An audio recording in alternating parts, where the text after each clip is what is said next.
Have you got a pension?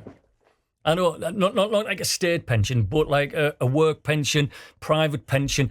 See, it's always confused me because when I started working for Setchfield District Council, I was on superannuation, which was the local government pension scheme. And then I left and then started working at another company which had a company pension scheme, which I contributed into. And then when I went into radio full time, bizarrely, it's 30 years on the 25th of this month since I first appeared on the radio. Only if you could turn back time, in the words of Cher. But in the year 2000, I went into radio full time, and I don't think a lot of people realise that within the radio industry, a lot of people are freelance, so you're self-employed. And I still kept on my pension, and I had all these pensions together. And sometimes you can lose track, you can come befuddled. And I think that's why it's important that sometimes we just come back and go, right, what have you got? What do you do with it? And how you do it? And that's the whole idea of Pensions Awareness Week. Now, Karl Pemberton is the Managing Director of Active Chartered Financial Planners. He's got a big badge he wears on there.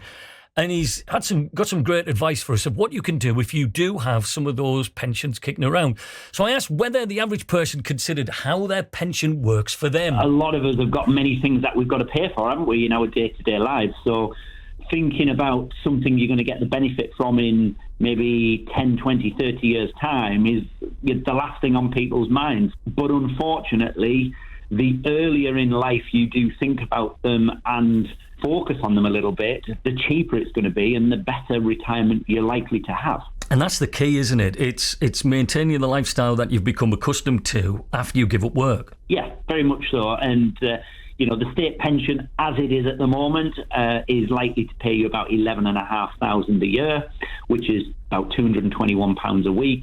It's not a massive amount. It's okay. And I think anybody who has a lifestyle above that needs to think, where on earth are they going to get that money from to actually live in retirement, in whatever shape your retirement looks like. Is that one of the main issues here, where people conflate the two? That it's high in the news agenda at the moment, isn't it? With what the pensioners vote tomorrow on the winter fuel allowance, that people think that pensions from the state will cover and look after you, and if you break it down to that, to £200 a week, because a lot of us are still paying our mortgages up to sort of 65, 70. Yeah, and again, similar stats have actually come out recently. The Living Wage Foundation have had some brilliant stats, which actually say the average person needs just shy of £20,000 per year to live off in retirement, and 53% of the current people in our area believe they'll never be able to afford to retire, which is it's quite sad, really. That's stark. That is genuinely stark.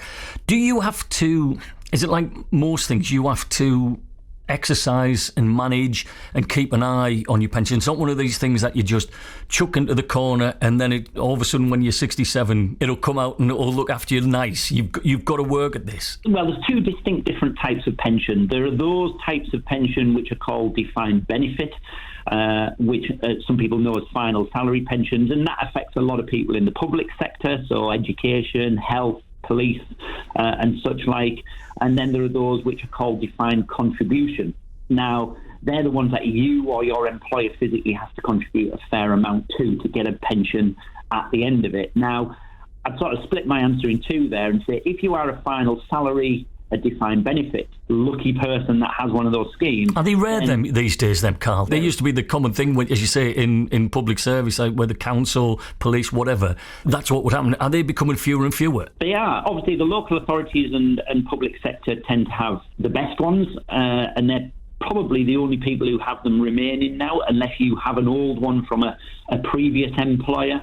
But the actual cost to those employers to maintain them and fund them is, it's becoming extortionate, which is why they can't afford to do it anymore. People are living longer. The guarantees that are built into them are fantastic if you're on the receiving end, but they're a nightmare if you are the employer who's got to fund them. So, a lot of people now, the responsibility is on ourselves and have these private or even auto-enrollment type schemes where you have to fund them yourself. Now, to answer your question there, you have to keep an eye on them. You can't just set them up and leave them for 10, 20, 30 years because, all the schemes can be more expensive to run, so that's going to eat into the size of the pot at the end if it's taken away in charges. And some older schemes like you and I, basically in life, as you go through life, your attitude to risk changes, and you don't want to be invested in something that's not applicable or appropriate to you moving forward. Do you see a lot of people that had several pensions from different workplaces? Is it a sensible idea to look at getting them all in one place? It is always best to have your finger on the button and know exactly where your pensions are and what they are doing.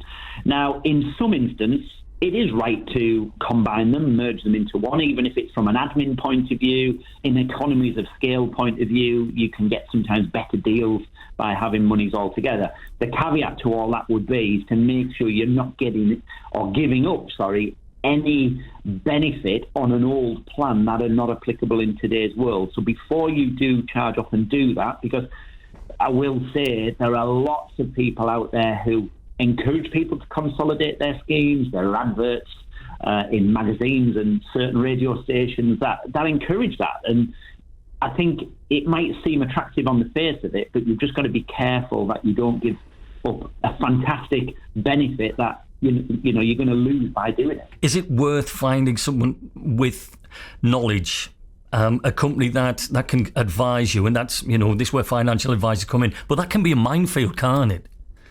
It is, and I'm the first to admit what we do as an industry. It isn't exciting. It's it becomes quite boring for a lot of people, and ultimately people don't tend to wake up on a morning and say, "I'm going to sort my pensions today." So we know that's an uphill battle from day one. There's a government website called moneyhelper.org.uk, which is a great font of information in terms of finding out what you can and can't do and what good and bad looks like.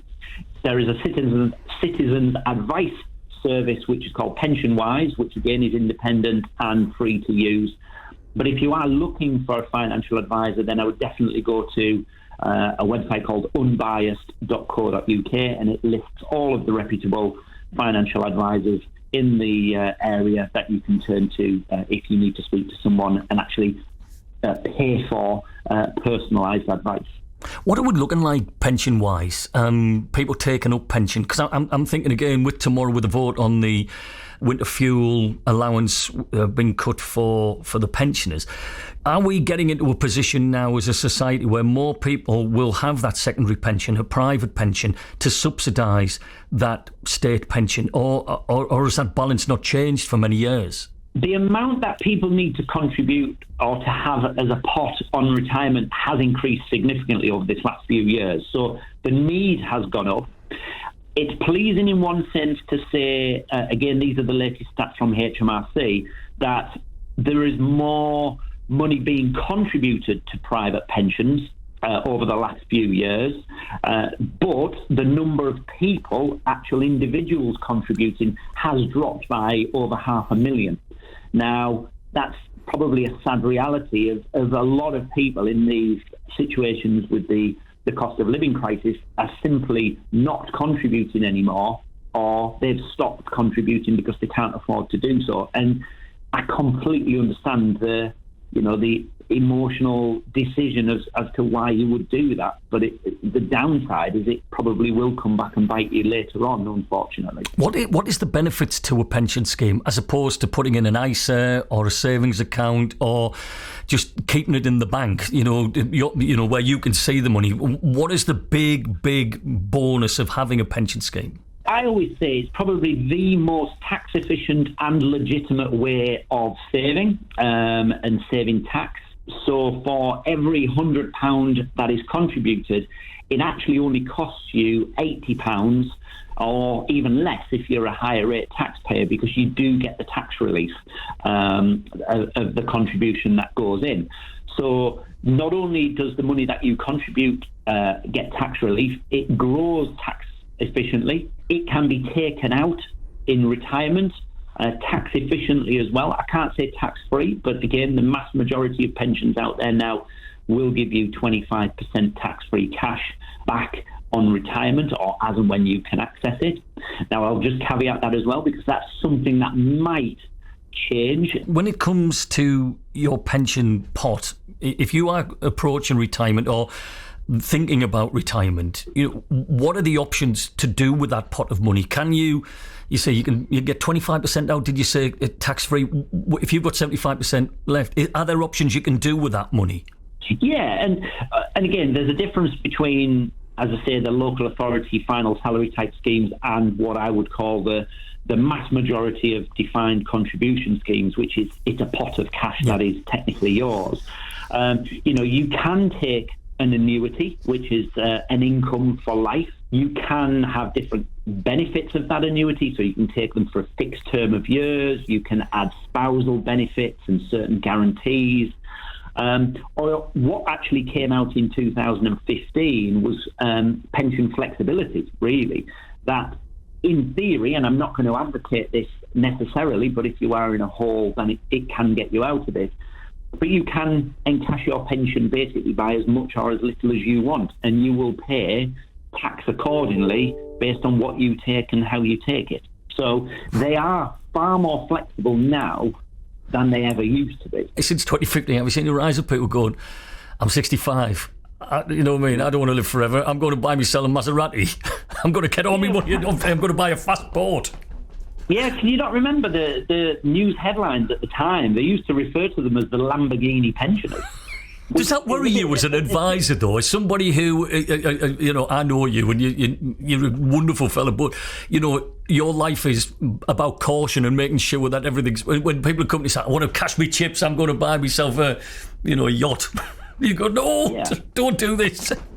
Well, that was the fear. So obviously, it's nearly 10 years ago since the rules changed, and the fear, and it was in all of the news and media outlets to say that this is what's going to happen. And yes, I'm pretty sure some people will have cashed their pension in and bought a Lamborghini, which is fine. But who are we to say how people should live their lives?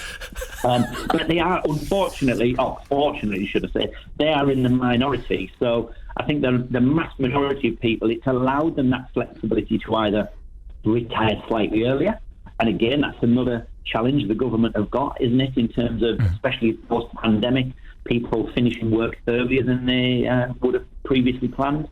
And, ultimately you can phase that money out over a longer period of time according to your lifestyle, your health, or your family circumstances, which is a good thing, I think. Is this something that, no matter how old you are, from starting work to just about to finish work, we should be having our fingers on the pulse and making sure that these things work for us, not leaving it for someone else to sort out? Yeah, I think it's getting the interest as well, and it probably starts even earlier in terms of schools, which I know is a harder sell because people are probably 50, 60 years away from retirement at that age. I think the terminology of a pension is somewhat tarnished. And maybe a rebrand of the terminology is needed because it does turn people off because they see themselves as that far away from it, or they think they can make money in other means to compensate. But I'm yet to find someone who can do it as efficiently or as successfully. They're not often putting their head above the parapet and saying that they've done well when it actually comes down to it. What advice would you give? Just one bit of advice you give to somebody who has a pension. What should they do today? Keep your fingers on the pulse in terms of know what it is, know where it is, know what it's doing. And if you're unsure, seek advice, whether that's through the government's website, which is the moneyhelper.org.uk, whether it's the PensionWise website, or seek a financial advisor, or even speak to your employer, who will probably be offering you a pension scheme of some sort, because they are all there to support you. And ultimately, don't bury your head in the sand, don't do the ostrich thing, don't leave it to chance, because that's the only thing that will do the most harm. Absolutely. Karl Pemberton there, Managing Director of Active Chartered Financial Planners.